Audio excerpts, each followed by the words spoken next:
I did not sleep last night. Not because of work. Not because of the world.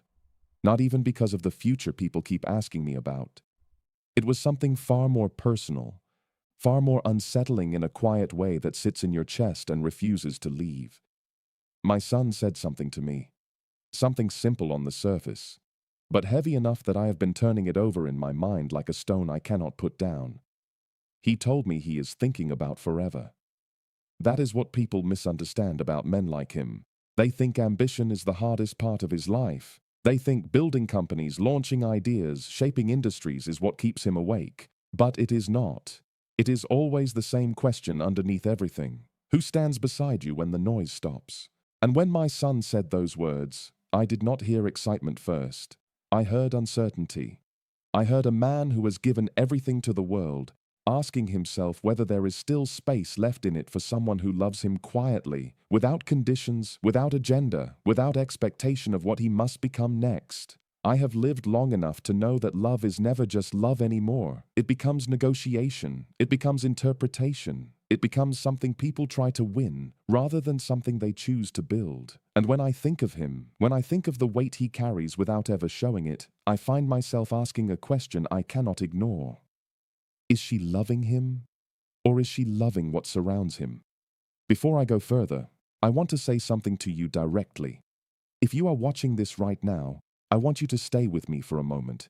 If this story makes you feel something, let me know by liking this video. Not for numbers, not for attention, but because real emotions deserve acknowledgement. If you believe in love that is honest, subscribe, because there are conversations like this that people avoid, but should not. Tell me where you are watching from, because I often wonder how differently love is understood across the world. And tell me what time it is where you are right now, because sometimes the hour of the night says more about your heart than your words ever will. And if there is someone in your life who needs to hear something like this, share it with them, quietly, without explanation. Now stay with me. Have you ever looked at someone you love and suddenly wondered if you truly know them? Not in the obvious sense, not their habits, not their preferences, not the surface-level things people memorize about each other. I mean deeper than that. Have you ever wondered what they want when no one is watching? That is the question that keeps a father awake when his child grows into a world he cannot fully control anymore. Because at some point, you stop being able to protect them from everything outside, and all you are left with is judgment, not of them, but of the world they are choosing to trust. I have seen my son be misunderstood many times. I have seen people assume things about him that are easier to believe than the truth. That comes with visibility. That comes with being known. But what people rarely consider is what it feels like to be loved when you are also observed. Love is supposed to be private. It is supposed to breathe without pressure. But what happens when the person you love carries a world of expectations behind him? Does your love stay the same? Or does it start adapting itself to fit the spotlight? That is where my concern begins. Because I have seen relationships in his life where the words were right, but the intentions felt rehearsed. Where affection looked convincing, but patience did not survive difficulty. Where admiration was strong, but understanding was fragile. And I do not blame anyone easily. Life is complicated. People are complicated. Love is often mistaken for opportunity, and opportunity is often mistaken for love. But when it comes to my son, I cannot afford to be careless in how I see things. There was a moment recently, a small moment that most people would ignore, but I did not. He was sitting across from me, not speaking much. That in itself is unusual, because his mind is usually already 3 steps ahead of the conversation. And I asked him something simple. I asked him if he feels understood. He paused longer than I expected. That pause told me everything words could not. Because when a man like him pauses before answering that question, it is not confusion. It is memory. It is a collection of experiences that taught him to be careful with what he says next. And then he said something I have not stopped thinking about. He said, "It is not about being understood anymore. It is about being accepted as I am, even when I am not needed." That sentence does not belong to success. It belongs to loneliness. And as a father, that is where I begin to worry in a different way. Not about his work, not about his direction, but about the space inside a person that success cannot fill. Because if a man reaches everything the world defines as achievement and still feels uncertain about who loves him without conditions, then what exactly has he built for himself emotionally? And then I think about relationships, not in theory, not in the romantic way people write about them, but in reality. Two people deciding whether they can remain honest when life becomes difficult, because life will become difficult. It always does. And I have seen how quickly affection can turn into distance when pressure enters a relationship. How quickly words like forever start to sound like expectations instead of promises.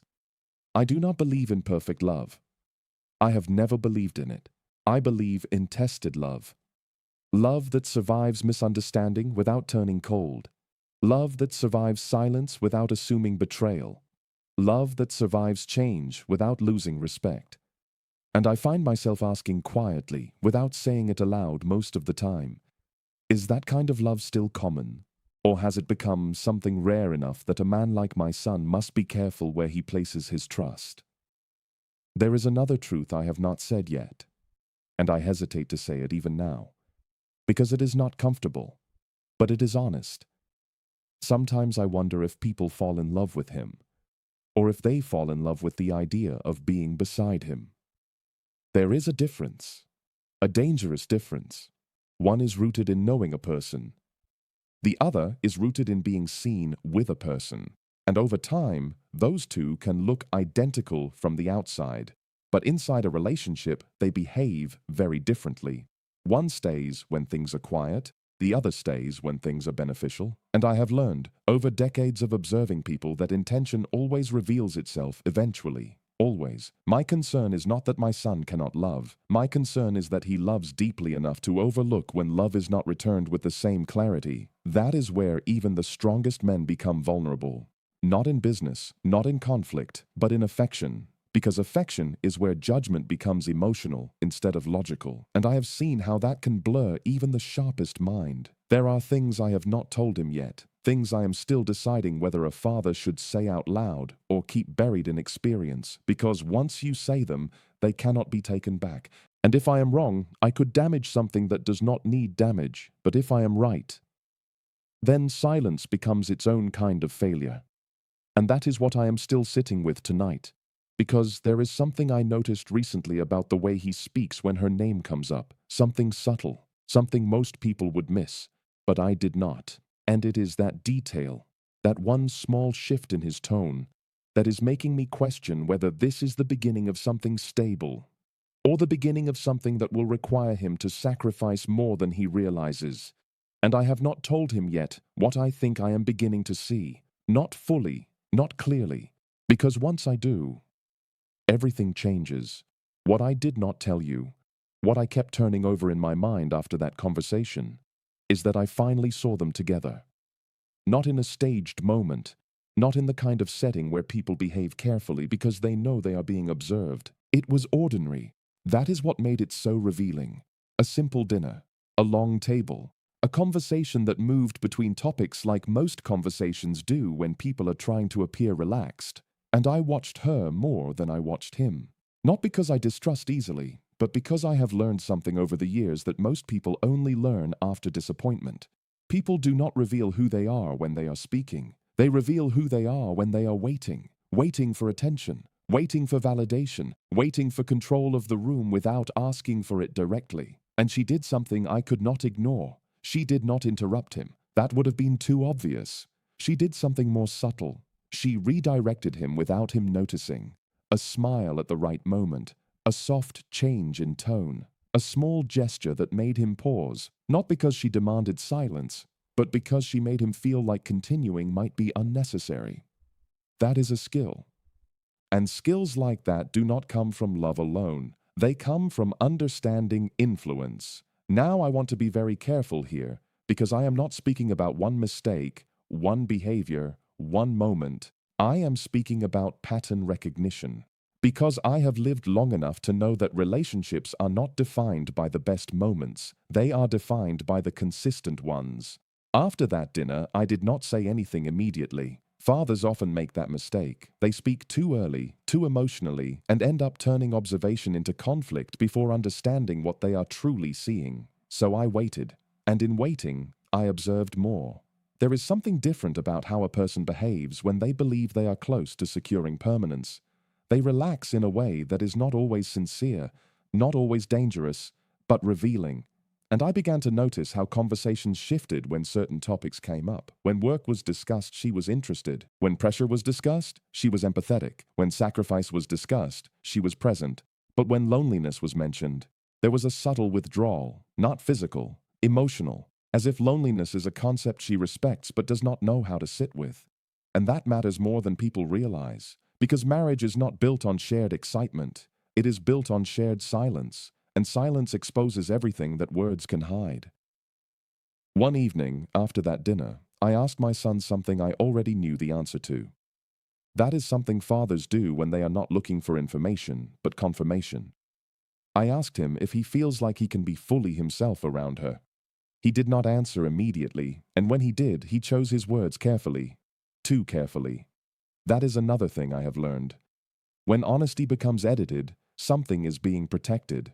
Either the relationship or the truth. He said he feels mostly understood. Mostly. That word stayed with me longer than anything else he said. Because mostly is not a foundation. It is a compromise. And love should not begin as a compromise of identity. It should become one only after trust is absolute. Later that week, I found myself alone thinking about my own past, not in nostalgia, in analysis. I thought about the relationships I have seen fail not because of lack of love, but because of misaligned intention. I have seen people promise forever while still calculating exit routes in their mind.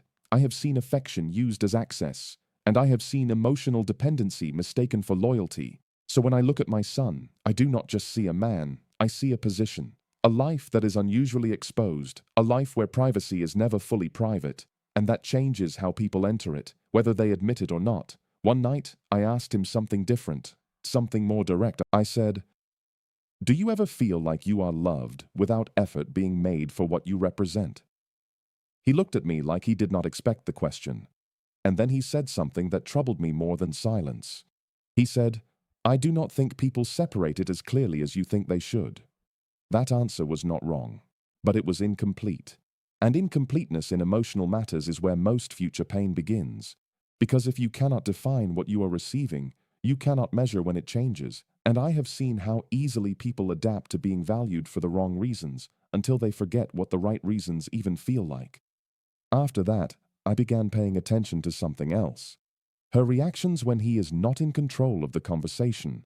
Because control is an important word here. Even though people dislike it, not control in the aggressive sense, but emotional direction. Who sets the tone? Who ends the silence? Who fills the gaps? And I noticed she rarely lets silence remain for long.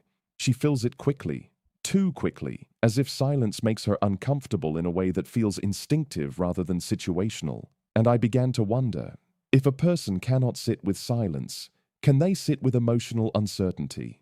Because marriage is full of uncertainty, not dramatic uncertainty, quiet uncertainty. The kind that arrives after years, not months. The kind that asks you to stay even when admiration fades into routine. There was one moment I have not told him about. I am still deciding if I will. He was not present. Only she and I were in a brief exchange while he stepped away. And she said something that sounded harmless at first. She said, "It must be difficult to understand him sometimes." Now, on the surface, that is an empathetic statement. But tone carries what words hide. And what I heard underneath was not curiosity. It was distance disguised as observation. Because understanding someone deeply does not begin with difficulty. It begins with willingness. And willingness cannot be faked for long. After that moment, I started asking myself a question I have not fully answered yet. If someone finds him difficult now, when admiration is still strong, what happens when admiration becomes normal? Do they stay, or do they begin to feel trapped by what they once pursued? That is not a question about her alone. It is a question about any relationship built under visibility, because visibility accelerates everything. Love, impatience, expectations, disappointment, all of it moves faster than it should. And when things move too fast, people often mistake intensity for compatibility. I have seen that mistake before, more than once. And I do not want to see it again in my own family. There is another layer I have not spoken aloud, a more uncomfortable one. Because I have started noticing how my son behaves after he spends extended time with her. Not in happiness, but in recalibration, as if he is adjusting himself back into equilibrium after emotional engagement. That is not always negative, but it is not always stable either, because healthy love should not require recovery. It should require reflection, yes, but not recovery. And I am still trying to understand what I am seeing. Is it the natural rhythm of two strong individuals learning each other? Or is it the beginning of emotional exhaustion disguised as adaptation? I do not know yet, but I am close to forming an opinion. And that is the dangerous stage for a father. Not certainty, but the moment before certainty arrives. Because once I decide what I believe is happening, I will have to decide whether I speak. And if I speak, I risk becoming interference. But if I stay silent, I risk becoming complicit in something I could have questioned earlier. That is the weight I am carrying now. And I have not told him everything I have noticed. Not the way I am noticing it. Not the way it is beginning to connect in my mind. Because there is still one detail I have not shared with you. One moment that does not fit cleanly into any conclusion I have formed so far. Something she said, when she thought no one was listening. Something about the future, something about permanence, something that sounded like certainty, but felt like calculation. And I have not told my son that yet. Not because I am afraid of him, but because I am afraid of being right too early. And what that truth might force me to do next. That moment she thought no one was listening has stayed with me longer than anything else I have observed. It was not dramatic. It did not arrive with tension in the air or any visible shift in behavior. In fact, that is what makes certain truths more difficult to trust at first. They do not announce themselves. They slip in quietly, like a sentence spoken too naturally to be rehearsed, yet too precise to be accidental. My son had stepped away. A phone call, something brief, the kind of interruption that creates a small pocket of privacy in a room where nothing is truly private, and she remained seated, calm, composed, looking at the table more than at me. Then she said something almost to herself, not directly to me, not as a question, not as part of conversation. She said, "It feels like everything is finally aligning." And then she paused, as if realizing she had allowed a thought to surface that was meant to stay hidden. Most people would dismiss that, a simple expression of optimism, a woman thinking about her future, a natural emotional state in relationships that are becoming serious. But I have learned to listen not only to what is said, but to what the sentence assumes, because that statement did not sound like hope. It sounded like arrival, and arrival is different from love. Love is uncertain, evolving, responsive. Arrival is final in its tone. It suggests something has reached its destination, and I began to ask myself quietly, what exactly has arrived in her mind? Is it him? Or is it the life that comes with him? That is a question most people avoid because it feels unfair to even ask it, but fairness does not protect anyone from reality. After that moment, I did not confront her. I did not change my expression. I did not let the observation leak into the room. Because once a man shows his suspicion too early, he stops seeing clearly. People begin performing instead of revealing. And I needed clarity, not confirmation. There is a difference. Later that evening, I watched her again when she thought she was simply existing in the moment. And I noticed something subtle, but consistent. She mirrors stability. Not emotions, not vulnerability. Stability. When my son is relaxed, she is more expressive. When he becomes thoughtful, she becomes grounding. When he becomes distant in thought, she becomes more present. At first glance, that seems like emotional intelligence. But emotional intelligence is not directional. It does not shift only in response to another person's internal state. It exists independently. What I was seeing was adaptation. And adaptation, in relationships, can either be love's greatest strength or its earliest disguise. I began thinking about how often people fall in love with alignment rather than understanding. Because alignment feels safe. It feels like two lives moving in the same direction. But alignment can also be constructed, and anything constructed too carefully raises a question in my mind. Who is designing it? My son, in contrast, is not a man who designs emotional environments. He builds systems, ideas, futures that extend beyond him. But emotionally, he is more direct than people assume. He is not easily influenced by surface behavior. And yet, I saw something new in him over these past weeks. Not weakness, not confusion, but consideration that borders on restraint. That is what love does to strong people when it begins to matter more than control. It introduces hesitation where certainty used to exist. And hesitation is not always wrong, but it is always revealing. One evening, I asked him something I already knew would not have a simple answer. I asked him, if everything you have built disappeared tomorrow, would you still feel chosen by the person beside you? He did not respond quickly. And when he did, he said something that did not fully satisfy him even as he said it. He said, I think so, not yes, not no. I think so.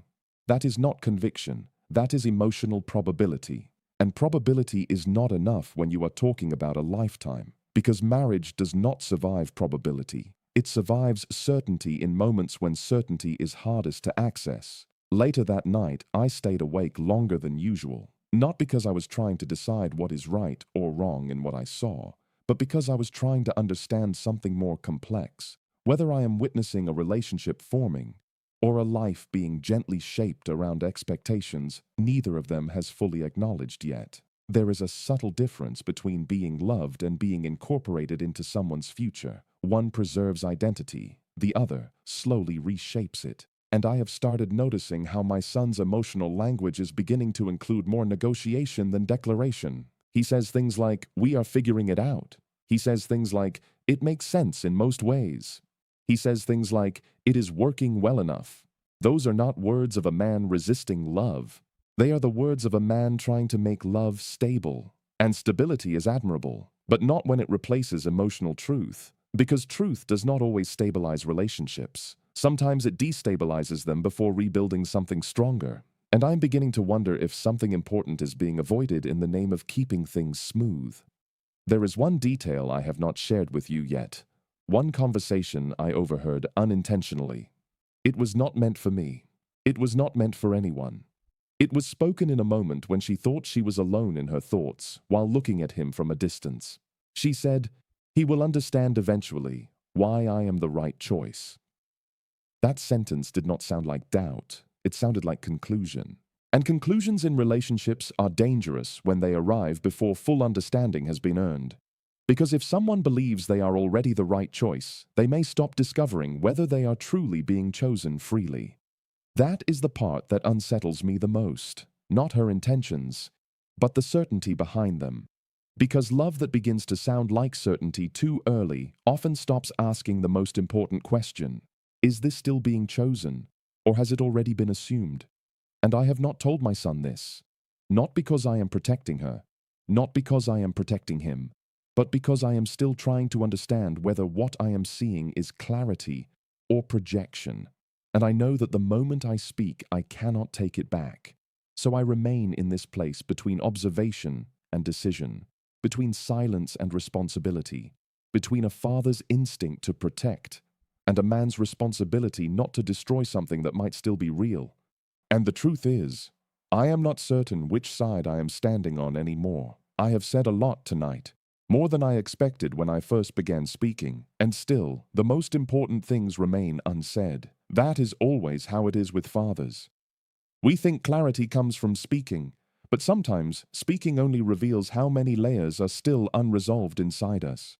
When I look back at everything I have observed, every moment I have replayed in my mind, every pause, every sentence, every silence that felt heavier than words, I realize something uncomfortable. I am not only trying to understand her, I am trying to understand what kind of love my son is stepping into. Because love, in its purest form, is simple. But relationships, especially the ones that carry visibility, expectation, pressure, and future weight, they are never simple. And I have begun to accept something I did not want to accept at first, that I cannot protect him from love. I can only hope he chooses it with open eyes. There is a difference between warning someone and preparing them. Warnings try to control outcomes. Preparation builds awareness. And I do not want to control his life. I never have. But I do want him to recognize something most people only learn after pain has already taught them too much. That not everyone who enters your life is entering your truth. Some people enter your direction. Some enter your timing. Some enter your opportunity. And only a rare few enter your understanding. I do not know yet which category this belongs to. That is the honest place I am standing in. Not fear, not certainty, but observation still becoming understanding. And maybe that is what love requires from parents at a certain stage. Not interference, not silence, but patience with truth as it slowly reveals itself. If I could speak directly to him right now, not as a man who has built things in the world, but as a father who has watched a son become someone the world cannot fully contain, I would tell him this. Do not confuse intensity with permanence. Do not confuse attention with devotion. Do not confuse being chosen today with being protected tomorrow. Because the real measure of love is not how it begins when everything is aligned. It is how it behaves when alignment disappears. And I have learned something over the years that I wish I had understood earlier in my own life. The right person does not make your life easier in every moment, but they make your truth easier to live with, even when it is uncomfortable, even when it is quiet, even when it is not perfect. And if that is not present, then everything else is only appearance, not foundation. So I remain here, as a father, still watching, still thinking, still waiting for clarity that does not come from assumptions, but from time, because time reveals what intention cannot hide forever. And if I am wrong, I will be relieved. But if I am right, then the hardest responsibility of all is not speaking too early, but speaking at the exact moment silence would become regret. And I think that moment is still ahead. For him, for her, for all of us who believe we understand love before it tests us. And maybe that is the final truth I am left with tonight. Love is not proven when it is easy to speak about. It is proven when it is impossible to ignore.